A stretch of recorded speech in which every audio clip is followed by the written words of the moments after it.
let's transition to your time at Ohio State. Yeah. Yeah. You know, we had some ups, Yeah. we had some downs, we had some Yeah. bumps. You know what I'm saying? But Yeah. at the end of the day, Mm-hmm. we did our thing. Yeah. And nobody can take that away from us. Mm-hmm. And kind of just talk about your time at Ohio State. You can hit on the good, the bad, whatever. Yeah.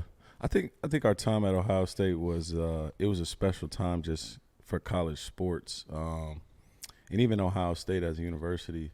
I mean, obviously, I remember when I got to school, Nike was a shoe company becoming a clothes company, and Under Armour was a clothes company becoming a shoe company, and also like ESPN had just grabbed the Big Ten contract, and then obviously the Big Ten network started when we were in school. So like the visibility to Ohio State was increasing, like Nike's marketability with Ohio State was increasing, and even during that time organically Twitter gets started our sophomore year, Instagram gets started our junior year. That's right. So like we were there like right at the social equity, peak of visibility, social, boom, you know what I mean? Yeah. So it was like for the first part of our career, first 2 years, we could kind of do what we wanted and not have, camera phones or people worried about you or things like You were that. allowed to have accounts and stuff when it first started? Say it again.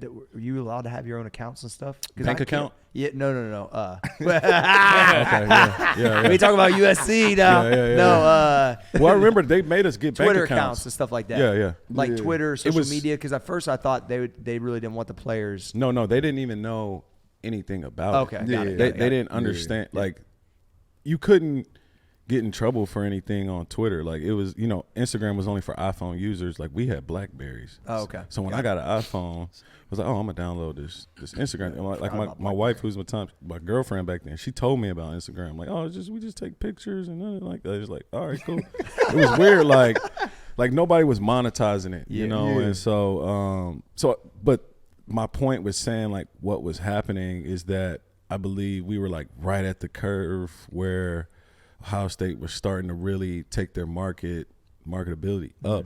I mean, we were on the first team to wear the throwback uniforms. Ohio State had never changed their tradition of like true. any uniforms while we were there. So I think our time was an awesome time. I love the guys I got to play with. Obviously, like when we came in, we had like dog ass vets like Hartline, Laurinaitis, Marcus Freeman. Yeah. Beanie, Brian Rabisky, Some killers. Kurt Coleman, You say James? James Laurinaitis, Yeah. Jake Ballard, Super Bowl champ. Yeah. Like we had an awesome locker room to the point where it was like when I got there, I was like, I want to be on the field with these guys. Like I want to play with these guys. And Boom, Trust made Boom my big brother. But he was littler than me. I would have beat Boom up. There you go, He was man. like, it did like he sounds joking, but like that's how me and Boom got close. That's and cool. Yeah. and we just would always just connect and like end up becoming best friends, and around that time it was just like it was something where when you walked in the locker room, you had like mutual respect for your teammates. Like you didn't want to let them down. Like you weren't gonna come in there dressed with no bull crap, because if you walk past Lawrence Wood locker, you're like, bro, what the hell are you wearing, bro? Ripping, joning on people was crazy, and so we just had this thing, and I know for me from a training perspective, like I had just came off like a state championship with track, so I was like, I just feel like, I'm in shape, like I'm trying to win every sprint, you know what I mean? Like I can't compete with these guys in the weight room. I'm a longer frame guy, so I'm like, I'm trying to win everything. And so I remember that first summer, I was trying to earn their respect through our running. And I think, like Laurinaitis had pulled me to the side and was like, yo, like whatever you're doing, like keep doing it. Cause Heartline doesn't really like freshmen or something like that. He's like, but Heartline thinks a lot of you. And I thought Heartline like hated me, cause he would always like, hey, don't move your foot like that, or don't hop on your release. And like he would say shit, and I would just be like, damn, man, this dude hating on me. But I didn't know, like, obviously that he had he saw something in me, and he wanted to coach me up, and so it was kind of cool. I mean, me and him got close, and shit, I'm talking about one of the best high school recruiters, wide receiver, like demon ass coach that's just beasting right now, like beast. You know what I mean? He's like such a nice guy too, bro. You know what and it was like I had that guy in the film room with me, like, yo, this is how you get better. You know what I mean? So I was super blessed. And obviously Robo, a lot of people don't know about Robisky. His dad was a coach for like 30 years. Yeah. You know, like he's a coach's kid. Like he does everything right, but he's a quiet dude. Like, but he's not real loud. He's he gets forgotten about when you talk about like receivers that go to Ohio State, but I always try to mention Robo because like I looked up to Robo as far as the way he played, the way he carried himself, you know, the way he could speak in meetings and things like that. He was a great leader, and for me, he like to have him and Heartline in a room my freshman year. Really, that football IQ in the room. It really set me up, bro. It really did, man. Like it was awesome, man. So that's how my freshman year went, and I really didn't play much. I got to play in the Fiesta Bowl. Funny story there. Heartline missed curfew, and I got to start. Tag his ass. Heartline, remember that? I like that one right there. That's going to hit Twitter. What up, Brian? Hey. That's perfect. Hey, that Princess boy. That Princess Hotel. Them AZ streaks is dangerous. Hey. So I got to start, and then the Heartline was like, all right, yo, get your ass out. 'Cause I had like 3 catches in the first quarter. He was like, all right, bro, like sit down. Like, that's hilarious. But it's funny because we was talking about this the other day, but that was kind of like our coming out party, you know, because he got to play some, and then Beanie had got hurt. And I had scored in that game, like towards I had thought I had scored the winning touchdown. Yeah, but then they ended up. Cosby. Yeah, that was. It was like less than 2 minutes left. Tim got to stop, man. It was a horrible spot on a 4th down. Yeah. Shipley. But yeah, man, that was like the time where we you know how like when you kind of find out like, okay, I could do this. Like, this is what I'm supposed to be doing. When you actually believe you're supposed to be there, meant to be there. Because at first you're like, not sure, right? Yeah. Because at the same time, it was such a big stage. You look at that team that we played against and some of the guys that they had on their team. I mean, it was crazy. Earl Thomas, so Colt McCoy, Sergio Kendall, fucking Lamar Houston played in Chicago for years. Quan Cosby, Shipley. And Chucky Brown, Curtis Brown. There's a gang of pros all over the field. Oh man, that Texas team was you start crazy. Making plays against that. It's like our confidence was just building. Man. They went to the national championship that next year.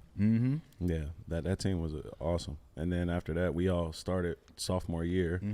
And so going into sophomore year, that spring was huge, and that off season was big for us to really just, come into our own. And I mean, think about it, like my plan was to, like, I didn't pick Ohio State because I wanted to come in and play as a freshman. Like, I picked Ohio State because of Heartline and Robisky and Ray Small and guys like Boom and Beanie. I'm like, man, I want to be around some OGs, learn. I know these dudes are going to the league next year, and then I can start as a sophomore. And that's sort of how, you kind of pick schools, like, so that was big. So then sophomore year, we had that season we had. I think we lost 2 that year. And then we went to the Rose Bowl, and it was the first bowl win. And, like, because we lost to Texas, LSU, Florida. So it was the first bowl win for that junior and senior class. You know what I mean? What's so a Rose huge. Bowl feel like, man? Because, like, I've never been. But it's you got to go. Yeah, it looks beautiful. So does it feel like it's a bucket? So here's the thing with the Rose Bowl, Corey. Yeah, it's the oldest bowl game. So like when you look at bowl game got models, the pageantry, you got all that around it, man. Yeah. Well, every other bowl game was built off of that model, like the week building up the lorries, the teams getting together.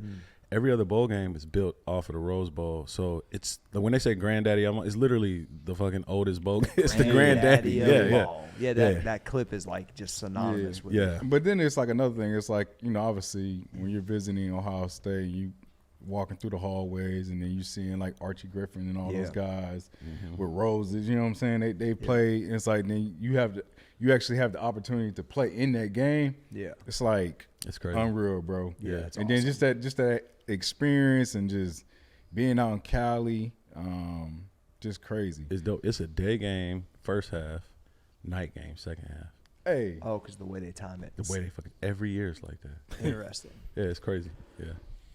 Here, I got a question. So you talk about like you had Hartline and Rubisky, you know, look like they're taking you underneath their wing. So I'm curious, like later on, like your junior and like senior year, who was like the guys that you took under like your wing? Yeah, just because it's natural progression. Guys I had were and like me, Boom, and my roommate 18 Sabino, like for some reason, Tress always made us host people. Like we had people every weekend, right? Like we had I'm hosting Braxton, Carlos Hyde, Spencer Ware, Taj Boyd, Marlon Brown, Corey Brown, Devin Smith, Mike Thomas. Like we're a part of the process of like bringing these guys in, and then honestly, that's you gotta show them a good time. Yeah, that's why we also got say, you guys thought y'all was showing them a good time, but not too good of a time. Yeah. But boom, it would be like, hey yo, who you got this weekend? Oh, I got it. What he want to do?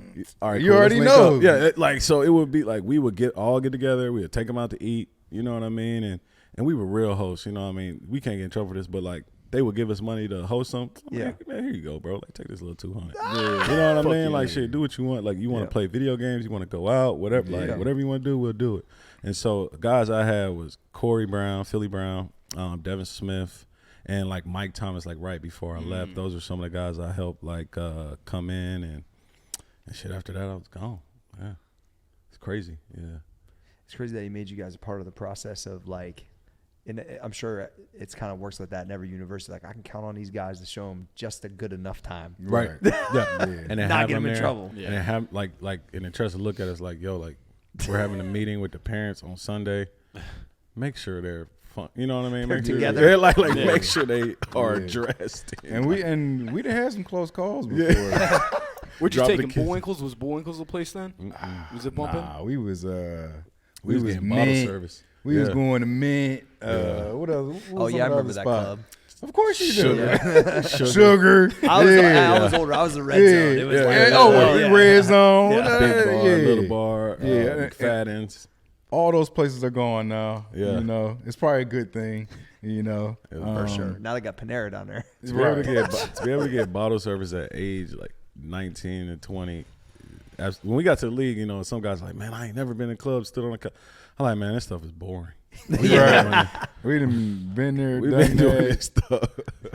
the whole nine. Yeah, it was cool though, man.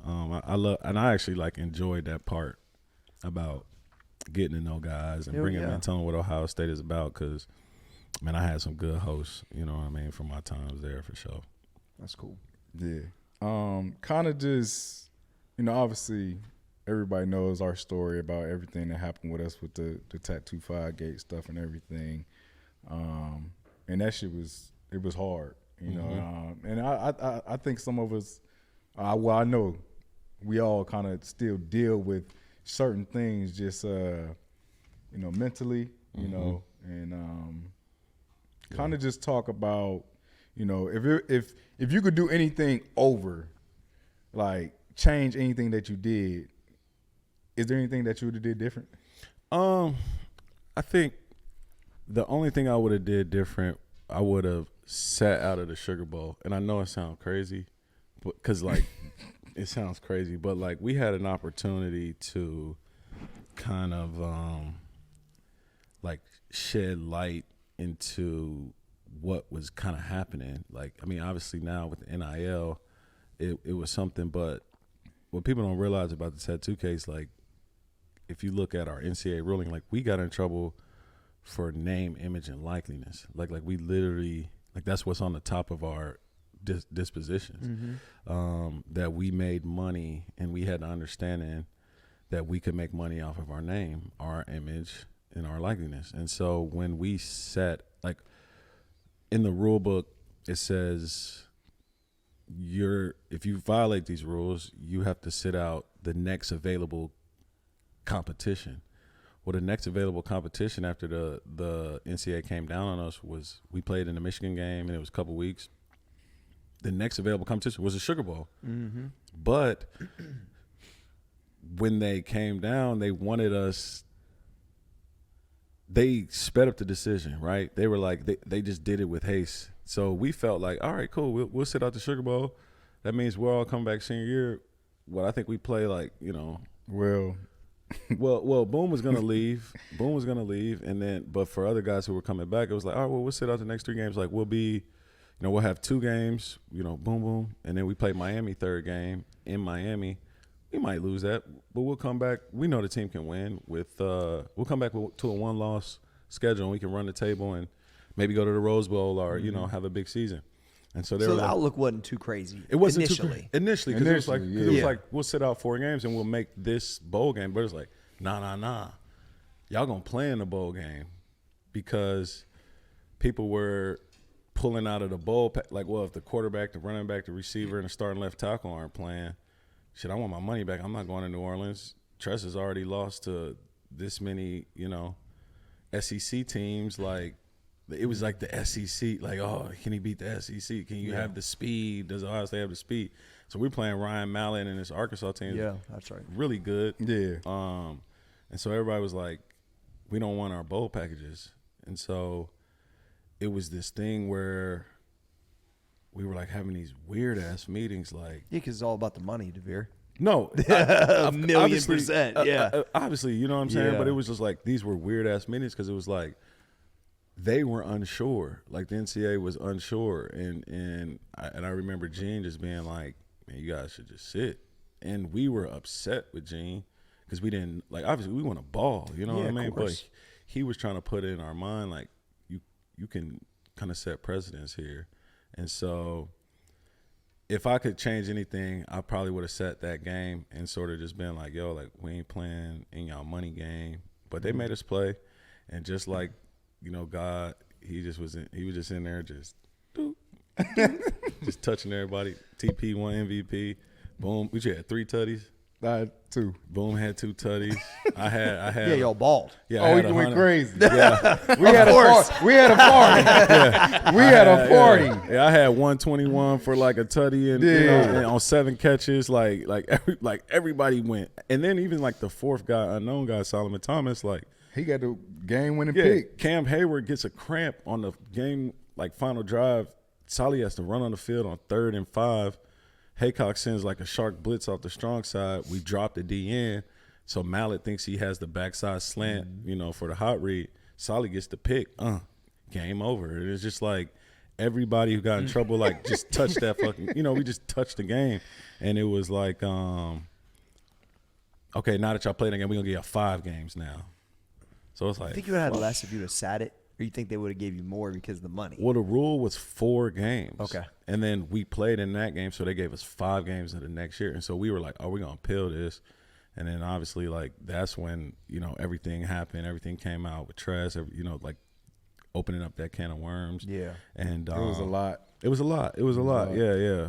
So it was, and I think about it is like, I'm not to say I'm not too emotionally attached to it anymore, but it's like, I went through that shit. You know what I'm saying? Like that's the thing about suffering. Like you got to go through it to transcend it.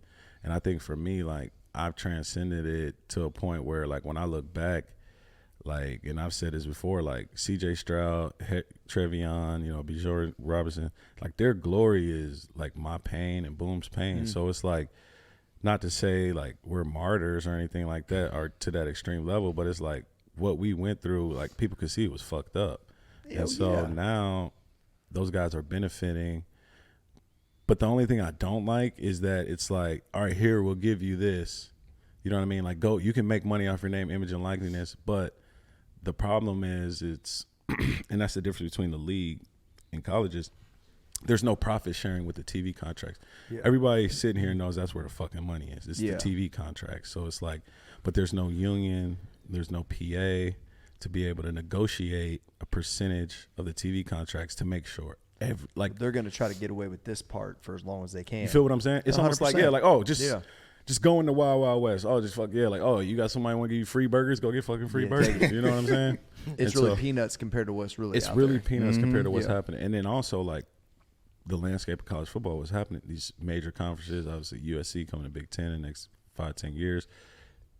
It's going to be a point where, like, the leagues are going to have TV deals. Oh, yeah. And so the players, the collegiate athletes, I hope we evolve to get that type of representation, because bottom line, like, I think on signing day, those fucking contracts need to be redlined.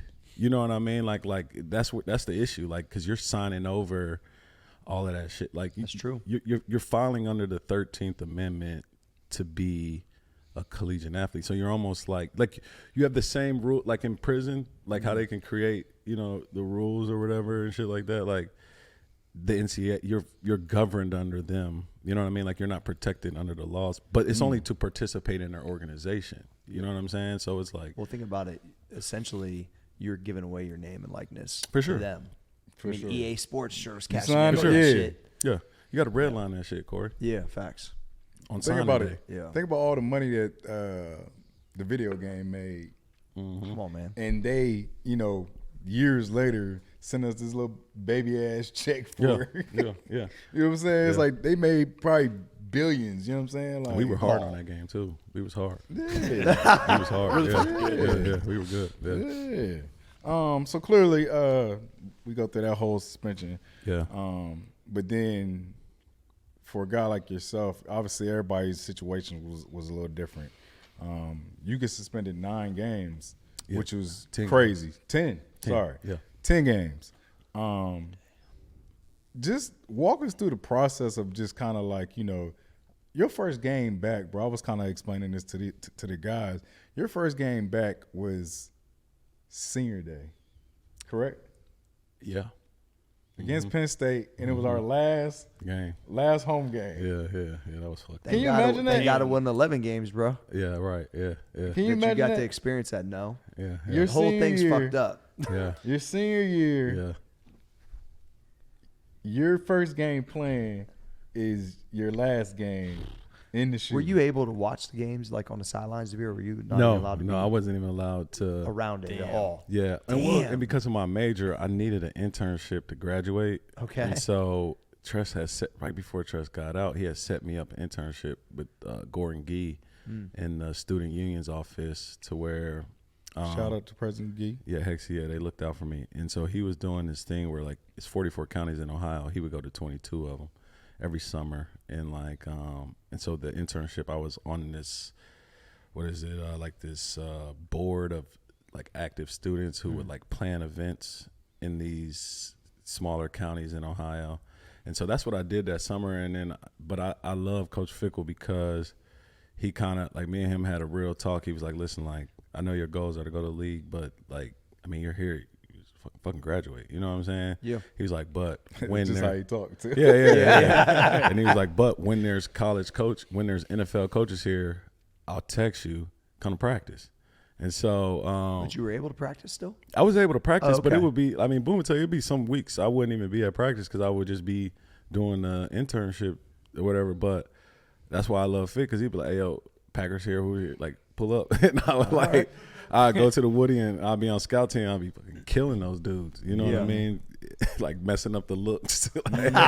But yeah, so that, I mean, that is right, because I mean, obviously everybody knows I had 6 games, he got 10, Yeah. but we were playing scout team the whole time, so we'd be torturing the starting defense. Yeah. You know what I'm Killing saying? Just, That's and hilarious. they'd be mad. Well, yeah. Even the coach though, they're like, that's not the look they're going to give us. I'm like, I don't care. Yeah. Like, Like, I Trying to gotta get get your me some- reps. hey, I'm trying to get my reps. I'm trying to get better. Yeah, Like, you see a dude over there in that Packers jacket. Like, Yeah. Well, and I bet a lot kill this of dude. the Buckeye community don't know that stuff. Yeah. No, they Like, you know don't. what I mean? These things they don't know that you guys Yeah. were, you know, trying to keep yourself in shape because obviously you knew Yeah. there was something there. But being gone for a week or two and pulling up on that shit is bruh. it's still balling. It going crazy, yeah. And then like what Boom was saying, like that first game back, it was obviously emotional because it's like you love the shoe, you know. It's that like that to play ball in there, it's like the Roman Coliseum or something of college football. It's just like shit is just erected out of the ground. Like it's fucking a beautiful stadium. You know what I mean? Like it's just and so I mean, that year was obviously tough, you know, and it was hard to leave this place because we like, I mean, and like the story we told you, we loved O State. Like we were a part of like the showing off of the school for recruits. Like we would host guys. Like we would show people why you should come here. You guys were some outcasts of like that class. Mm-hmm. You were heavily involved in promoting and helping the future of it. Yeah. But the media was making it look like something else essentially. Yeah. But it wasn't true. Yeah. No, we had always loved like it, and it was like, I mean, we were sorry. I mean, I mean, we didn't. But even you guys are kids, man. We were kids. I mean, and even the stuff we did it freshman year and got in trouble for it senior year. Yeah, you know what I'm saying? That's some bullshit too. Yeah, so it was just like, and I mean, like, obviously emotional at the time, but like, I think things I would tell my sons, like, I wouldn't sugarcoat anything to them. You know what I mean? I would let them know, like, these were the rules at the time. I mean, obviously they were bullshit, but they were still the rules. You know, that they were the rules, and you still got to follow them because, if you don't, you could be a leader or an influencer in so many different ways. You know what I mean? But, like, if you lead and you influence, make sure it's good influence. If you lead, make sure you inspire. You know what I'm saying? And we had a way to inspire through that by just standing on our 2 feet. And I was one of the conversations Tress had with me and Boom before he left. He said, "Listen, guys, you can't fuck up anymore. Like you know what I mean? Like, this is your one fuck up. You gotta, like, you can't get in the league and have a DUI. Like, you know what I mean? Like, on the other side of this, y'all got to be choir boys. Well, not even that. Like, you just gotta like what he said is like, take the high road. Yeah, take the high road no matter what. He's like, the high road always pays. And you guys staying here and going through this, it'll come back to you. You know what I mean? And that's what we did, and it was good. I mean, we even had the same agent, coming out, and we had like training on what to say to GMs and shit like that, and like how to address this issue. Yeah, because you got to think it was that was even a whole process. I mean, when you go to the combine, and then I mean, that was gonna be one of my questions actually, but I mean, we could just kind of tap into it now, but. Going to the combine, you look at the guy from Georgia who had the situation. Jalen Carter, We was basically, obviously we ain't had no situation like that, but we were basically in the same shoes as him, because it's like, they asking us all these questions. So, why'd you do this? Why did this happen? You know what I'm saying? Because at the end of the day, it was it's still Ohio State. Everybody looked at Ohio State as like the school, one of the top schools. Is like, why would you do that to put your school in that predicament? You know what I'm saying?